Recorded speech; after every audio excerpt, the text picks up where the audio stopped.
I've seen a lot. Amid the celebrity allure of entrepreneurship, many exceptional entrepreneurs remain shadowed. Here, I team up with these hidden talents to unveil their challenges and successes. Dive in with me to unearth entrepreneurial gems, learn from our experiences, and get educated.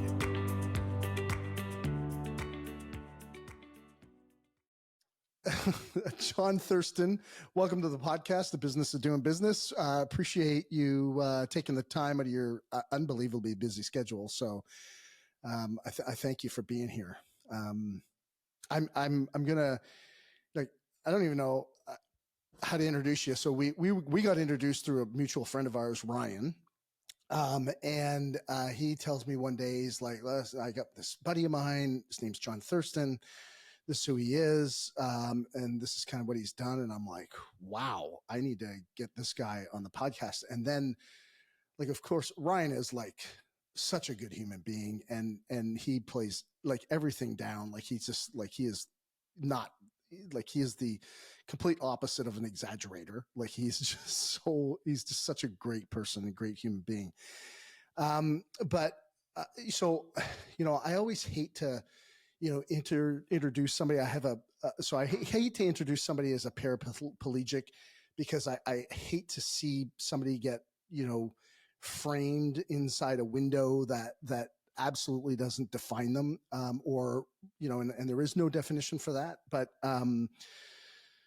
the reality is you had an accident back in 2008 in the construction industry, and I'll let you tell the story. But it as a result, you lost the use of your legs, broke your back. And that to me is probably the mere beginning. It's actually not the beginning of your story, but do you want to just maybe kind of fill in the audience of what happened? And then I'll just kind of backfill a little bit of what you do. Sure. Yeah. Sounds good. But thank you for having me, Dwayne. It's great that we could connect. I know we had some just figuring out schedules and that, and so great to finally get together. So I appreciate. Well, between the two of us, I think. But we attempted in October there, and it just didn't work. And so nice to connect now. Yeah. So I had a work injury when I was in 2008. Had a building collapse in a severe storm. While we were constructing it, just came out of nowhere, and there was 5 of us on site.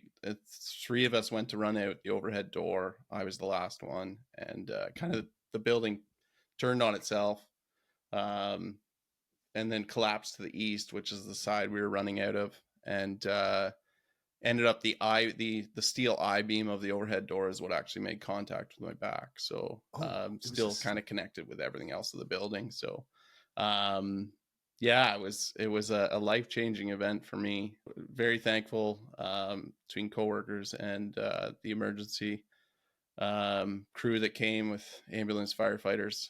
They were able to lift the I-beam off me, get me on a stretcher, get me to the hospital.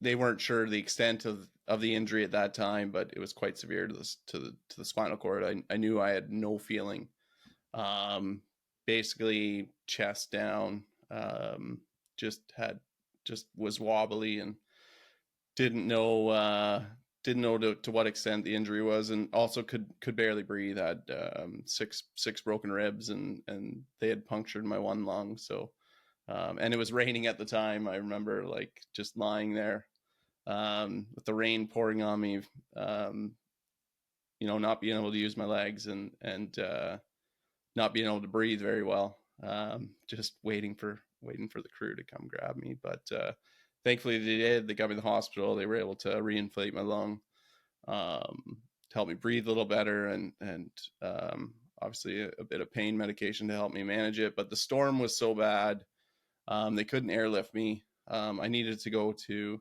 Toronto for them to repair my injuries, and storms are so bad they couldn't airlift me there, so they had to take me by ambulance. So that was I still remember that ride. That was a very uncomfortable ride, but they did their best to get me to the hospital quickly, and yeah, so I went to St. Mike's in Toronto, and they did wonders. They had a great surgeon. It was 8 hours on the table of them reconstructing my spine.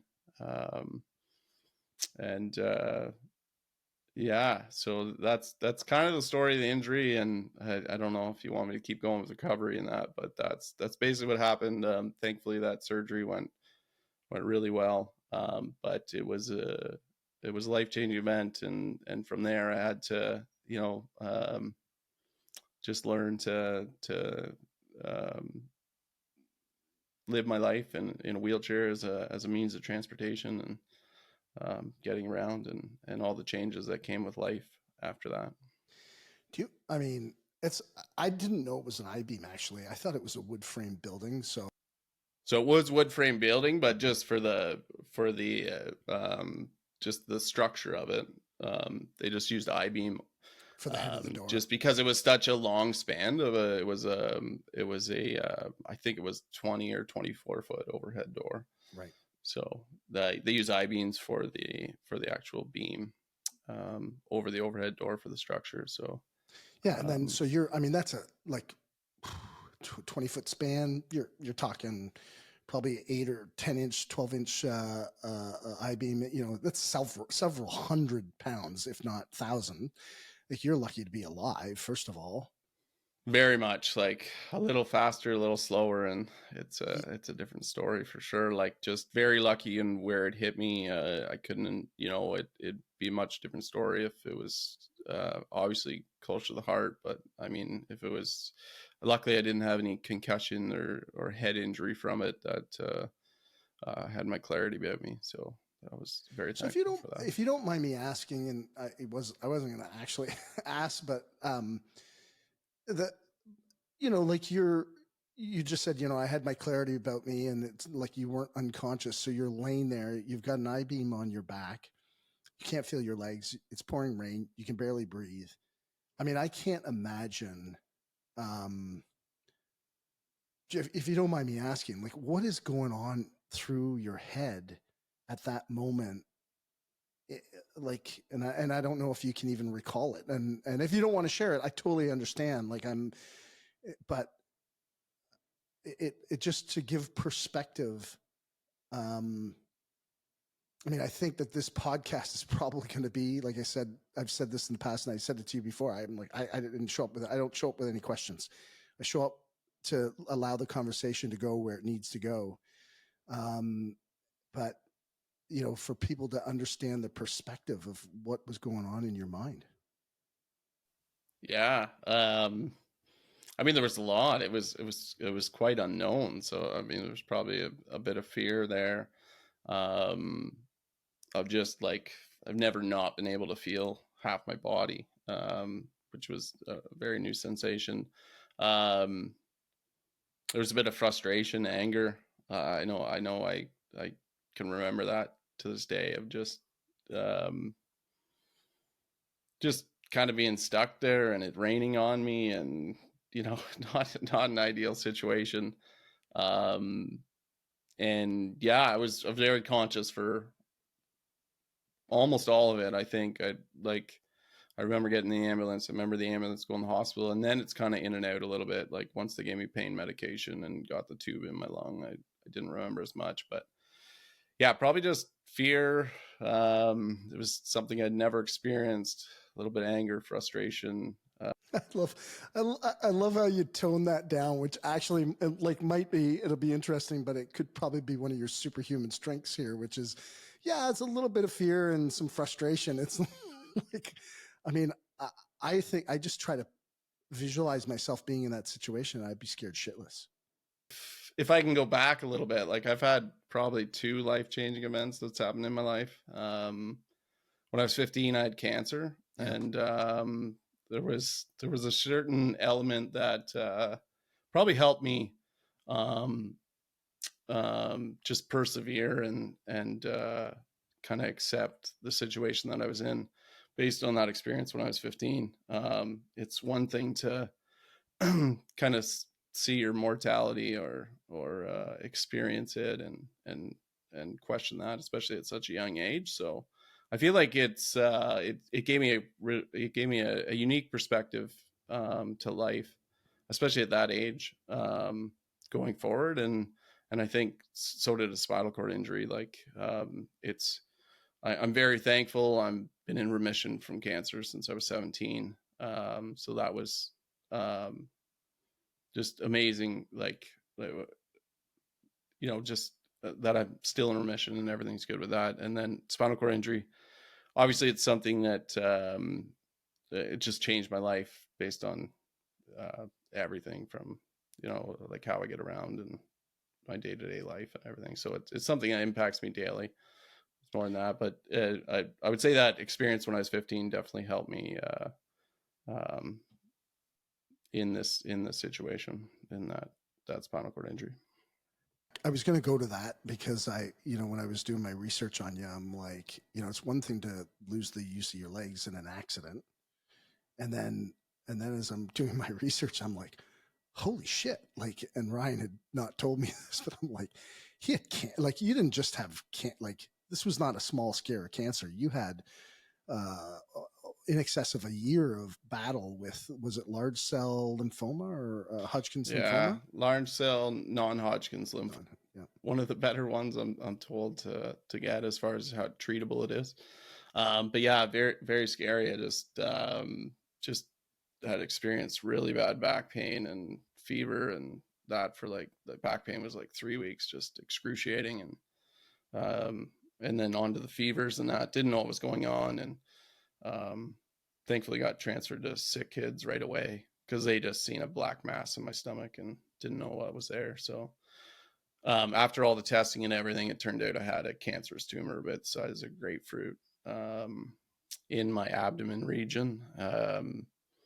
And then, after discussions, obviously with parents and doctors, there was basically two decisions. It was a 3-year course of kind of the recommended treatment option that's usually provided at that time. And then there was kind of the more experimental where it's 1 year, more intense chemotherapy treatment. But obviously it had been in test and lost, just it's not something that they were routinely used at that time. So I think me being 15 and kind of wanted to just get at it, I went and my parents were in agreement, but went with the 1 year treatment. And I mean, that's an experience I'll never forget, but thankful, a year and 3/4 later, I was in remission, and thankfully since. So, but it was a unique experience. Yeah, it's a brutal chemo treatment session though, right? For a year. Yeah, every 3 weeks, I did chemotherapy, and every other 3 weeks was the intense one. So that one was 4 days of just hooked up to chemo straight. And then, so the recovery from that was very intense. I would relate it to almost dying every time, like just cells, everything goes down to nothing in your body. The one time I had a 18-hour nosebleed where they had to give you infusions just to keep the blood in your body because they couldn't stop it, and eventually had to cauterize my nose and that stopped the bleeding. But just no energy, and I can imagine that would be very similar to dying. It was a very intense experience that certainly shaped me going forward. So when you say that, like, and you talk about what shaped you going forward, do you have a like a construct or a thought or vision of who you were before, the cancer at, 14 or 13, 14, kind of early 15, and then who you became after? Was there a difference? And if there was, what would there have been? What would have been the key differences between the two people? Yeah, it was certainly a journey after, but it was a drastic change, I would say. I probably wasn't being my best self at 15. Joining a lot of times with friends, and school wasn't maybe a priority, and yeah, just not being myself. And I think it going through the cancer gave me a perspective of appreciation for life, for one thing, and then just being grateful to have all the loved ones that I had. I had incredible support through it between family and friends, and I think I really appreciated those relationships after. And obviously, I'm so young, so continuing to grow from there. But it certainly turned around my academic career. I took school seriously. Did a lot better in school after that because of that. And yeah, I just think it changed me in that way going forward. So then you have the accident. Like if the cancer's not bad enough, like like that must have been horrendous at 15. And then you fast forward, what are we talking about? It was, I think, 24, right? So you're 8 years, let's say. Yeah, it was 24, yeah. 7 or 8 years by the time you've gotten through your cancer, and you're 17, you're in remission. So you're 7 years, I guess, from the point where you're told you're in remission from cancer. And this accident happens, and there's an I-beam on your back, and you're like, is this factoring in going, are you kidding me? Like, I don't mean to be, but it's, No, but I mean, like, that's a great question. And I know you got a lot. I mean, I know you live with a lot of humor, and you're like we had an amazing conversation before the podcast, and I really enjoy talking to you every time we get a chance to chat. But like, like you got to be like, to me, I'm just like, are you kidding me? Really? Like, and then was that in your mind? I wouldn't say so. Like, I think there was so much time in between. I mean, at my age, at 24, like 7 years between events. So maybe subconsciously a little, like maybe that was feeding a little frustration, but certainly wasn't something that was at the surface for me. But yeah, I was. I'm a pretty stubborn and determined person. Like my family would definitely tell you I'm a pretty stubborn person, but it certainly served me well in both of those events. And I think I enjoyed challenges, and I treated both of those like a challenge, and I think it's served me well in those moments. I'd like to give some framework for the listener in regards to the post where you are today, and maybe if you could just, I'm going to fill in the gaps as you see fit, but you're a bronze medalist at the Paralympics in 2022 in Beijing in curling. I think you've got a couple of medals from the World Games. I think you got a few medals from the Canadian Championship Games in curling. So curling is like absolutely been a mainstay sport for you, post accident. And then, but you also, like we've talked, and I'm a avid, or not as avid, but I used to water ski a lot. And I actually, we talked about this before, but I took a course in sit skiing because I have a friend who's also a paraplegic. And so he and I went and did the course on sit skiing. But you're, nationally ranked. I think you were the captain of the 23 World Waterski Championships. I had the honor of that. Yeah, that's pretty awesome. Where you guys won a silver medal, and I think that was in 22 and 23. If I might have some of the 23. details. So world championships every 2 years with adaptive water skiing. Got it. But that was an incredible honor. That was Canada's first ever team medal in adaptive water skiing. So it was certainly an honor to be captain of that team and represent all the athletes, and then to just help contribute to that silver. It was incredible. So you're also do archery, boxing. If I'm correct on that, mountain biking, which you just kind of threw onto me that you're a competitive mountain biker as well.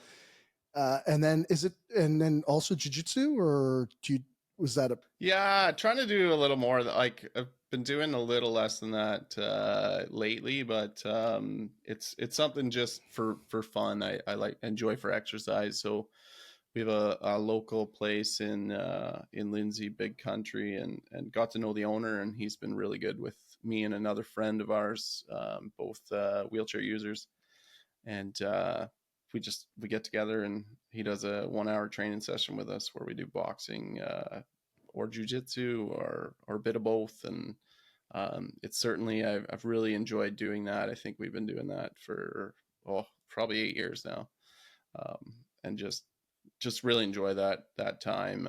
I enjoy the workouts. It's something different than, obviously I do a lot of strength training in the gym, but it's nice to switch it up and get some variety. So I enjoy that. I don't do as much archery these days. I was doing that for quite a bit.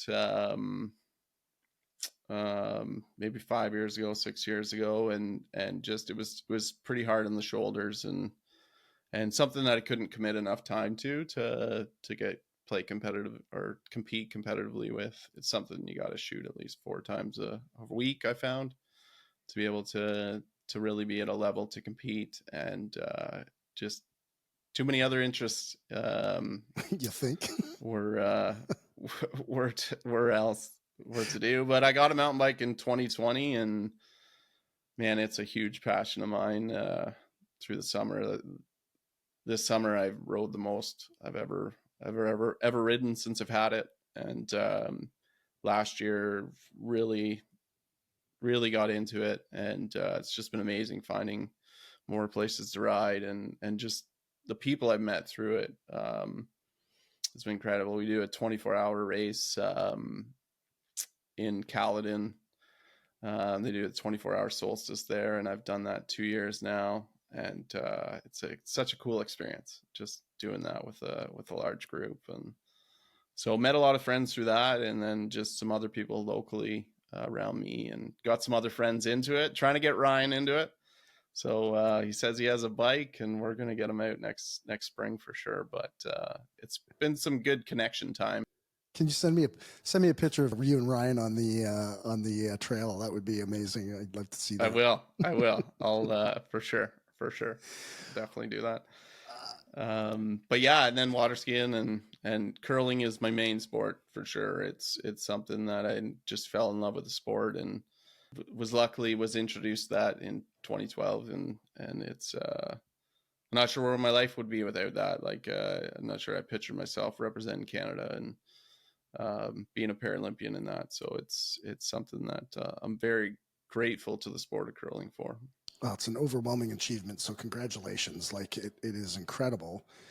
And but it's interesting, like in my experience, a lot of times something has to happen before the result occurs. And can we have a bit of a conversation? I'd love to have a conversation. I don't know what it looks like. I actually don't even have a question in my head right now, but you have your accident in 2008, correct? Yeah, 2008. Yep.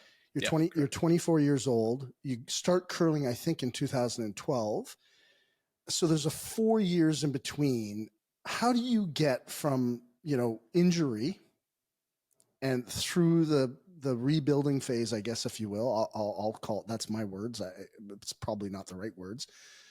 And both physically and I guess more mentally. Like, I mean, there's that kind of trauma. There's an emotional, mental, psychological, physical stuff that you have to overcome. And I'd love to have a conversation about that.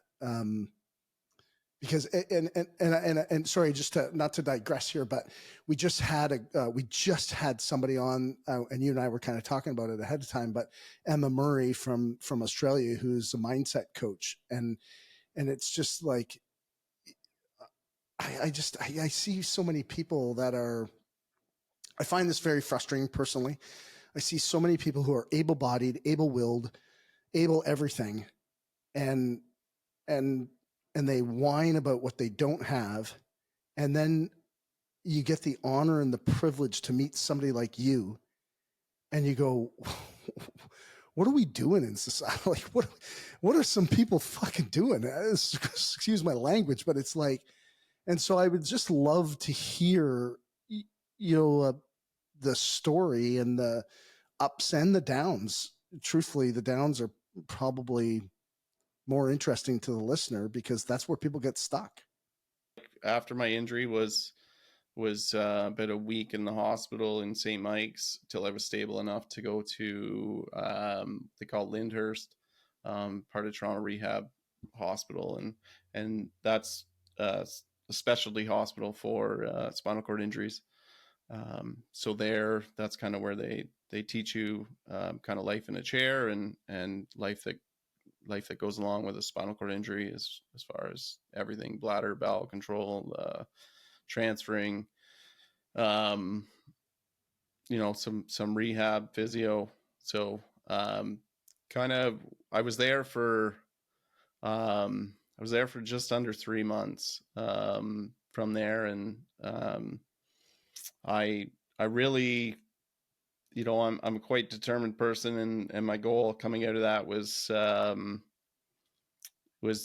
wanted to walk again. Like, it was just I wanted to do everything I could to get all the muscles I could to get back in function, and that's kind of where I set my sights to, and I did about a month of the rehab in the hospital. Basically, they just wanted to teach me how to use the chair and be functional with transfers, and there wasn't much, in their minds, there wasn't that much to work on as far as to walk again. So I kind of just committed myself to using every equipment they had there. They had FES bikes, they had Motomeds, they had standing frames. So I used all that. I kind of just did my physio with the physio there, learned everything I needed in a chair. That took me about a month, and then kind of committed to just doing rehab on my own and trying to get all the function back that I could. And then I was kind of reintegrating. I got some stays back at home and meeting friends and getting an idea of, what my future would look like. And so I hope it doesn't come across like I'm very thankful for Lyndhurst, and they did teach me a lot there. But at that time, my single sights were on recovering everything I could, and that kind of left my blinders on probably a little bit. What do you mean by that? I think when you have a singular focus, you maybe don't take a whole holistic look at your life and assess as much as, like, I think I have a better perspective now than I did then, and that obviously comes with time and experience. Ideally you could have that perspective a little sooner, but I was 3 months there, moved back home. I was kind of in between houses then. Kind of my relationship had broken down just prior to my injury. I was actually selling my house, and I was actually meeting in real estate the day of my injury to look at my next house. And I remember being like, "I'm so sorry. Make sure to tell that real estate agent that I can't make the showing." And, like, it was just, when the I-beam is on your back. I still remember doing that. Yeah, exactly. I was like apologizing to my coworkers, and like, just I did have a perspective of what it looked like, and it's you don't want, that's a tough experience to go through, especially for somebody else. It's not just me. And yeah, so kind of moved back with my brother. He was able to let me live with him for a little bit until I kind of got my bearings, and eventually bought a house in 2010 and kind of renovated and moved in. And yeah, and then my singular focus was rehab from there. Like, I flew to California. I've been there 4 times for spinal cord injury rehab. Like, they had a great center there called Project Walk. And it was, so where I say I have my blinders on, like, that probably just lasted longer than like, I just was really committed to it, and probably could have had a realization probably in 3 to 4 years as opposed to 4 to 6. So a realization of what? That this is something you have to live with? Like, you know, walking probably wasn't in my future based on the current situation. And but I also wouldn't you know, I learned a lot from those experiences. It was the first time I ever traveled on my own, flew, rental cars, working out. Like, it was incredible. Like, they get you on the floor, they get you crawling, they get you walking. Like, it really helped my independence going forward. Like, you know, I'm if I fall in my chair, I fall in my chair. I know how to get back in. And you know, there's not everything's totally accessible. So you know, if you have to do an odd transfer here, or be able to do whatever you need and to make it work, then I might be able to do that. And I just felt like that experience made me really comfortable in being able to be a little more adaptive in my life, given the wheelchair and accessibility issues and that. So that's probably where I would say my blinders were, but I met a lot of great people through it, had a lot of support from family and friends, and still go see the same home physio that I see, and she's incredible. And it's been done a really good job at keeping me in especially going through these competitive sports, keeping me in one shape and functioning well. So, Jon, you and I might be asking this question a little late, so it might not be have as much merit as it did in the moment. But you made a statement where you said you needed to go back and think about what your future looked like. And when you said it, you had this like a sigh. You kind of went as you were saying it, and I'm just curious if you recall, you know, that moment or time, you know, place where you were at when you kind of identified, okay, you know, maybe I'm not going to be able to use my legs here. Like, I might be pushing a dream that's not going to happen. Where were you emotionally, and what had to happen in order for you to realize? Because we may be talking about, you know, your incident about using your legs, but this happens all the time, every day, in all areas, whether it's in our personal relationships with our kids, in our businesses, and I'm just curious, like, how you adapted to that, if you can recall. There's just a lot of unknown for me. It's like, going into it, I didn't know anybody. Didn't know anybody in a wheelchair. Coming at it, obviously, I met some people going through similar situations in Lyndhurst. So incredible to meet them, and you know, so someone you can relate to that's going through a life-changing event. But prior to my injury, I had no experience with anybody in a wheelchair and what life looked like. So that was a lot of unknown for me. So I feel like it was doing my best to problem solve that. I lived in a small town and didn't know a lot of people in my area, particularly for kind of peer mentorship or that. So I thought I was figuring out a lot on my own doing that. But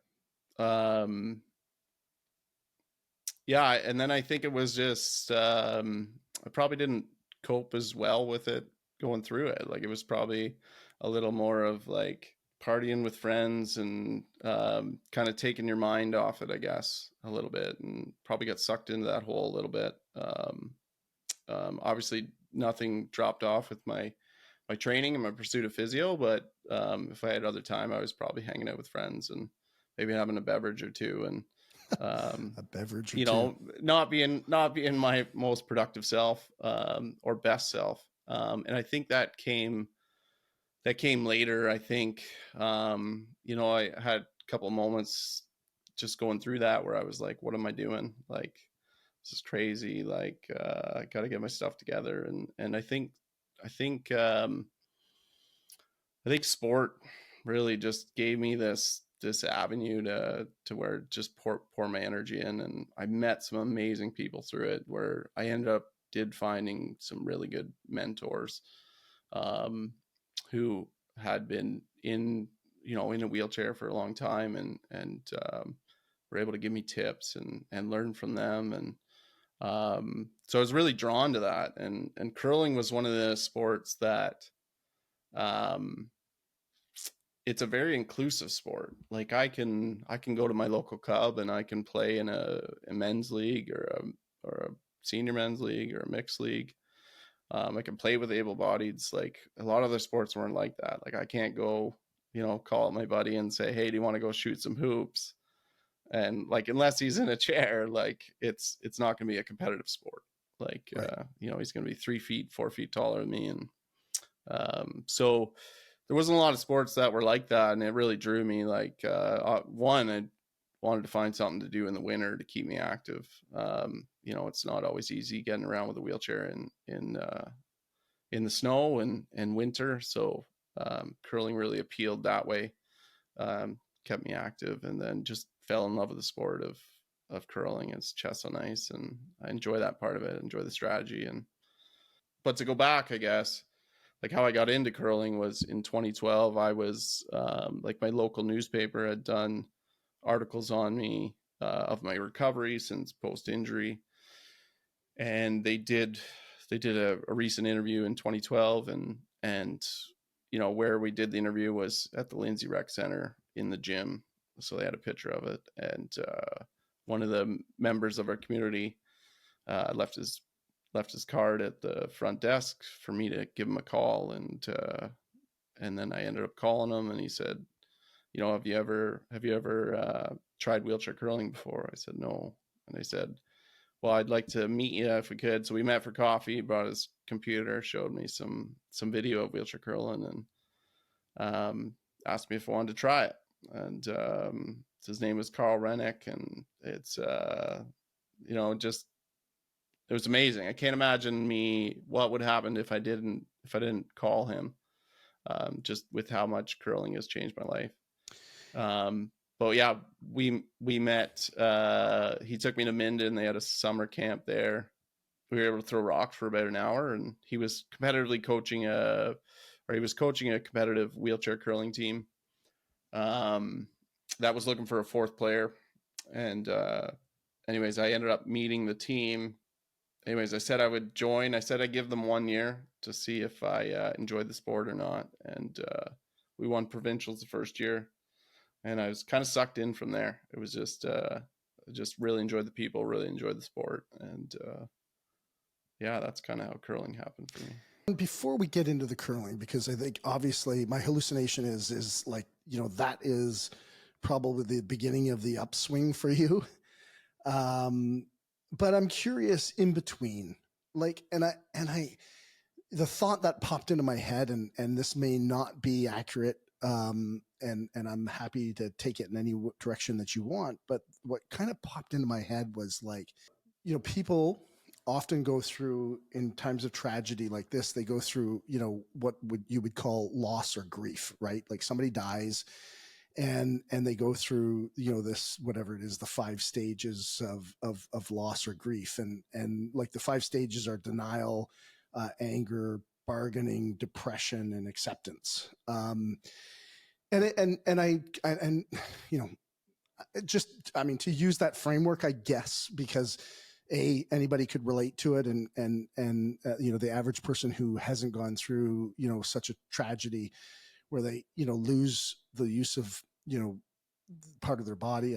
I've got, like I said earlier, I've got a friend who's a paraplegic. I also have a friend who lost his arm. Both of them have been on the podcast, actually. And I'm super inspired by both of them, and I'm inspired by you, but there is a transition between, date of occurrence or injury or incident or loss for anybody, to when they kind of get through it and accept it. And and I'm just curious, like, there's a bunch of questions that came in, but it's like, for you, can you track the journey and like, okay, the first stage is denial. Like, the early days, and because you'd kind of, it sounded to me like there was a bit of denial in the whole part of like, I'm going to get the use of my legs back, and which I totally get, but I just wonder if you could walk through we could talk about a little bit about denial, a little bit about anger, and the rest of them, and how that reflected in your journey. And then maybe, most importantly, the advice that you might give people who are experiencing those emotions in their life, in wherever it might be. And I mean, it doesn't have to be the loss of a person or a loss of legs. It could be it's obviously, this is a business podcast, but to me, it's like, you could lose a deal in a business. You could, lose your biggest contract, and your business could be on the brink of bankruptcy, which for many people, the perception is, that is life for them. And so I'm just curious if you could talk a little bit about denial. Yeah, for sure. At the beginning, just big denial with all the medical consultations that I'd had as far as what my situation was with my spinal cord. It wasn't, so my spinal cord wasn't severed. It was compressed. So, but I was labeled as complete injury, an AJA. So that was from the get go, but I had a bit of function come into hips and that kind of led me to continue to kind of go down that avenue. But yeah, I think there was definitely like, well, I'll show you, or I'm going to be different, or if I put my head to it, I can do this. There was that stubbornness, denial to it. And I think it just took, just took time for me. Like I said, I probably had blinders on for a little bit, and that's probably denial through a lot of that. Which is not necessarily a bad thing, though, is it? Like, I mean, because that's where people drive. They drive their compelling future from. It's like sometimes denial is not just like, oh well, you know what, my job is just to get to acceptance. Is like, no, wait a second, like that's not what the message is. I don't think. No, I think you have to go through that stage. Like stage one is that, and then the anger piece. I think like I probably went in that too, and that probably fed the maybe not living my best life and hanging out with friends and maybe a little too much partying and that, and I think that led me in. Was that driven from anger or depression? Oh, probably both. Like that was probably stage 2 to 4 right there. Yeah, like because it was. I'm kind of curious. I'm kind of curious. Like, no, it's good. One of the things that kind of pops into my head is like, I'm like, man, how would the doctors or nurses have described you? Like in, what was that place called? Linwood? No, Lyndhurst. So like, yeah. Or along the process, like, especially in the early days, like when you're in the denial or anger phase, like, or sliding through that, what would they have said? Like if we were interviewing them and I said, hey, describe Jon Thurston, what do you think? What would they say? Yeah, probably, a challenging patient at best wording, but I felt like I got some good advice. One of my uncles is just a really good mentor of mine, and always has good suggestions and that. And I took his avenue as opposed to my avenue with a couple moments, and kind of wrote doctors a letter instead of just maybe being a little more, have a little more frustration in a person, a one-on-one conversation in person. I was probably, a little challenging and dismissive probably of them during that time. What was the specific advice your uncle gave you? Just to write the letter so that you could kind of, you could put your thoughts down on paper, and then have it come through in kind of the way you want the message to be received. And that certainly was a better approach than what I was going to go with. So, and but I think it's good. Like you get some time to reflect on the wording that you want to use and kind of the energy that you want to take into that conversation. Right. And then do you send them the letter, or do you read the letter to them, or what was the strategy? No, I actually left it for them. So they had like a mailbox there that you can leave for the doctor. So I left it for them. So, I mean, it led to a further conversation, and it was probably a better conversation than if we had the one-on-one with a little more of my frustration and anger coming out. And I'm curious. I mean, that's really great advice. What's your uncle's name so we can give him a shout out? Uncle Dave. Uncle Dave. He's, Thanks, Uncle Dave. This is good advice for anybody who's going through this process in any shape or way, shape or form in their life. I'm curious, in hindsight of taking that advice, was the letter more for you, or was the letter more for, the doctor and the effective communication process, or is it really about you kind of, taking some time and space in between, stimulus and response, is how I kind of frame that. Yeah, I think it's both. Like, for sure, with me to be able to reflect on it right now, it's both. I think exactly like you said. Like, it was allowing me to choose how I responded as opposed to just reacting. With however the emotions came out at the time of the conversation. So definitely both, and helped me, I think, just to learn, just continue to get better communication skills, and also be perceived better by the doctor. Right. Yeah, it's good. I mean, that's great advice from Uncle Dave. So you go from denial to anger. What does anger look like for you, and how did you overcome it? I think is more important. I mean, it's interesting to hear the story of like how it came out, but then how did you overcome it? Yeah, it's a good question. I think I'm a pretty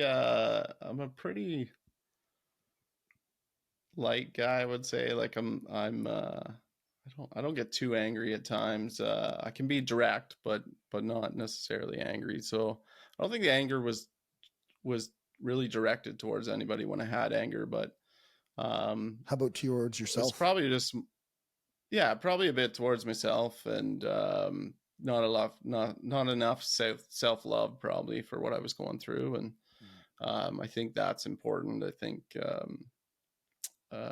sport and just all my experiences since my injury have certainly grown as a person, and got better at taking care of myself, and checking those boxes so that I am at my best self. And those I think just the anger probably fed me where I wasn't doing enough self-care and taking care of myself, and giving myself enough grace, if you would.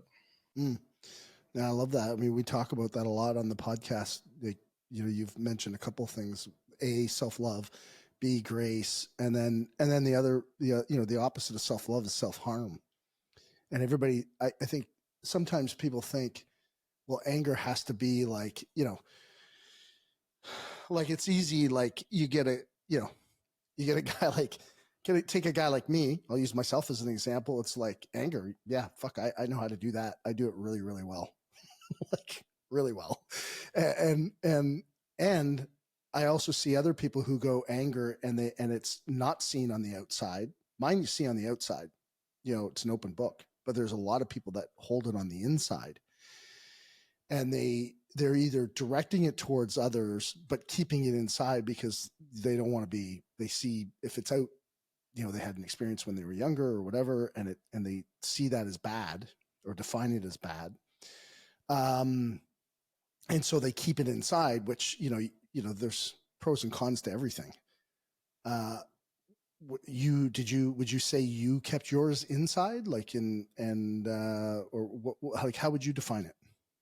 Yeah, probably it was kept inside, and then it was probably I probably just turned some of that anger into determination, to tell you the truth. Like, whether the goal of what I was determined to achieve was attainable or not, I think the anger just got turned into sheer determination, and I just kind of had, just a primary vision, I would say, and a bit of blinders. Yeah, but used it as fuel. Interesting.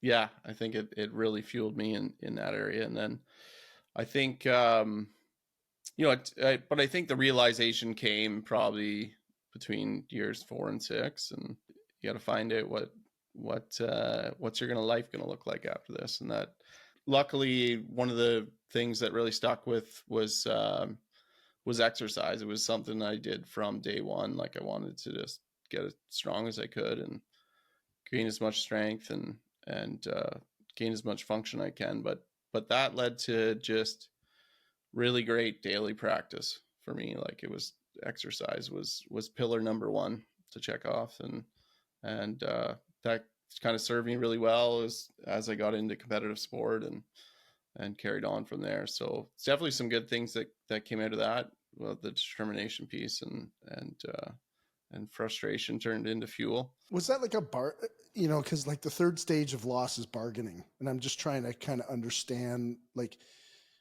when you go from anger and that inward anger, but then use it as fuel. Was there a bargaining? Because the next stage after bargaining is depression, and so I'm curious kind of how that rolled for you. Anger is one thing. As an emotional state, you can take action from anger. You can take action from joy. You can take action from happiness. You can take action from frustration. Where it's the most difficult to take action from is depression or sadness or helplessness. When you fall into those emotional states, that's where it gets the most difficult to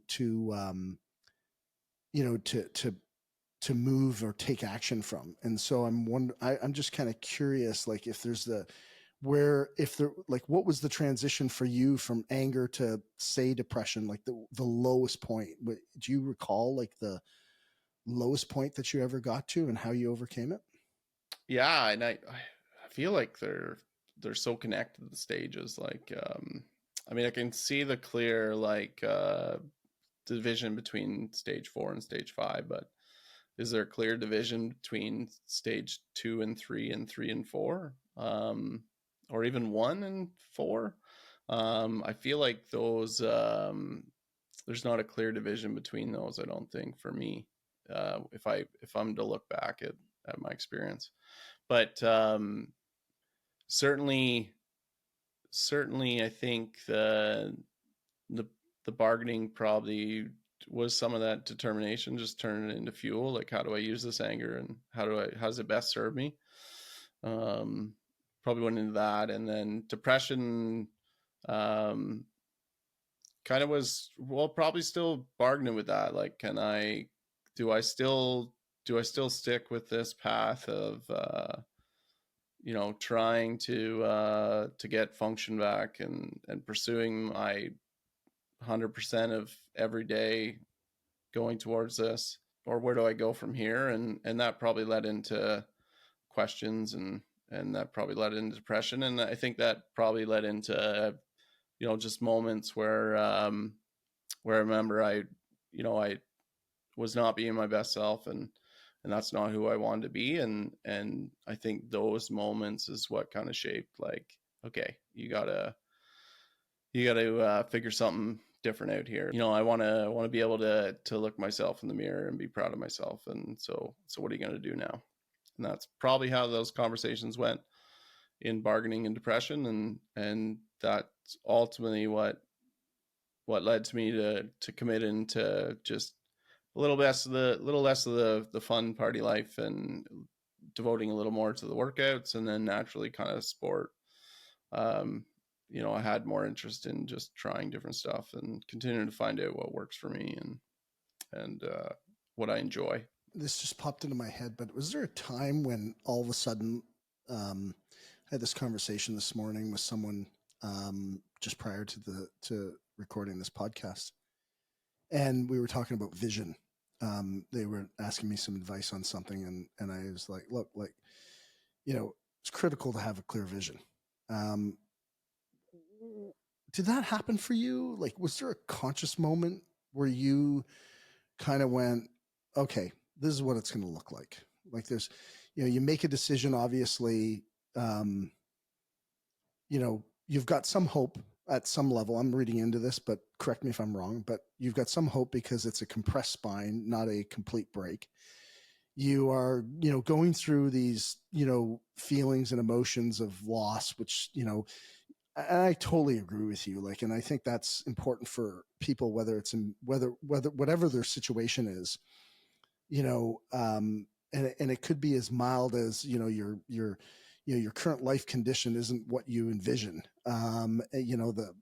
You're not making as much money as you want to. You don't have the job you want to have. You don't have, there's something that you want or you desire that is not currently being fulfilled. And there's these swings of emotion that we go through, and they're not necessarily stage 1, stage 2, stage 3. It's like they flip flop back and forth, and it's not just it's a fluid kind of motion. But there's a point, I think, at some stage where you have to make a decision or make a choice to commit to something moving forward. Call it, a vision, call it, your goals, whatever it is. What was it for you? The clearest one I'd say it was probably after I found curling. It's a small wheelchair curling community, and as soon as I started playing, obviously winning provincials was kind of made me hungry for. I am a quite competitive person. Always enjoyed sports, and probably found that joy, like that just passion, purpose, whatever you want to label it. But I found that probably with getting back to sport, and something I missed. It's something I grew up with, with siblings, and had cousins that were the same age, and we all lived close together. So it was always sports. And I know getting back to sports, and in particular curling, we won provincials. Was fortunate, like 2013, met some more of the national program athletes and staff, and it's kind of it. Like my laser focus was switched to all right, let's represent Canada then. And that's kind of what I set my sights to that, and I was just all in on curling. And thankfully, like Carl Rennick, who I mentioned, who got me into the sport, incredible person, just a really close friend and mentor to me, still to this day. He's my home coach. Just been an incredible relationship. And he really taught me how to train. Like, he taught me, okay, like this is your goal, then this is how you have to work at it. And I was very fortunate to learn that, like, deliberate practice right away, working towards a goal. But it took a while. There was a lot of ups and downs with that journey. So I started in 2012. I mean, a little bit on Team Canada's radar, but like nothing till I finally made the team in 2019. So that was kind of a 7-year pursuit. Wow. of trying to make Team Canada. But that was my singular focus, and I just, everything from gym workouts to being on ice, everything was that your singular focus around that from 2012 to 2017 or 13? I would say, like, after I won provincials was 2013, and then fall of 2013 we met some of the national team, got to meet them a little bit more, and realized that goal can be attainable.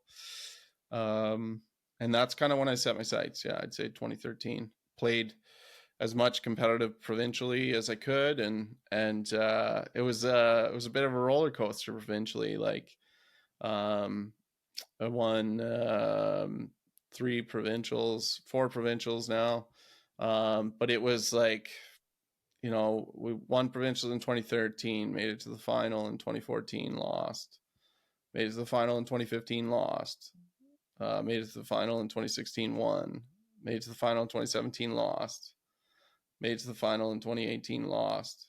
So it was just it was you feel you're really close, but I used it as fuel. Like, this is someone that I really lean on, is Kobe Bryant, and his messaging, and just putting the work in, and continuing to get better. And those messages really resonated with me, and I'm one that enjoys putting the work in. And continue to strive for it. And so thankfully, fortunately got to finally make Team Canada in 2019, which was the goal of mine, and incredibly thankful it finally came true. I'm curious on the mentor thing, because we've talked about it on the podcast several times. For you, did you search mentors out through this whole process? I mean, I believe you look for mentors now, like in sport. When you pick up a new sport, it sounded to me like, and we can talk about this, but that you have a bit of a formula. Just from what we were talking about before the podcast, like you get into a sport, it's like, you go down to Florida to water ski and you're spending time with groups that are, but in the beginning, what did that look like for you for mentors? Is this something that you had any idea about previously, or maybe not a realization of mine at the value of it, I guess? Like, I certainly had support and some really good mentors. Like, don't get me wrong, like family and friends, very good mentors. But as far as I think initially in my injury, like if I meet some of the mentors that I have now and met in 2012, 2013 and on, like does that maybe change? Do I get into sport earlier? Does that change kind of my trajectory from there, or my goal at that time, like the realization? I think meeting peers that if it's to go to spinal cord injury or that you can relate to, that have went through a similar situation, and in the case of spinal cord injury, just the day-to-day life in a wheelchair and things that they're doing, and that I think that one's been huge for me, just to learn from others that have been doing a lot longer than me. And then I think, honestly, from then, mentors have kind of like came organically, I would say. Like, obviously Carl Rennick, it was incredible. Like, he's the one that got me into curling and everything. But with water skiing, I've done the same. Like, I first got into it in 2018, or I tried it in 2017, and then got invited to a development camp with Team Canada in 2018 down in Florida in Winter Haven. And I got to meet the coaching staff there, David Wassel and Lisa Williams, and just incredible what they do. Like, there's not much funding in parasport in general, but it's much like a lot of sports, like water skiing. It's not a Paralympic Olympic sport. It doesn't get the funding near that other sports do. So they do a lot with very minimal. So it's incredible at the state of the program right now, and it's greatly due to the staff that are in it. But they've been great mentors, like teaching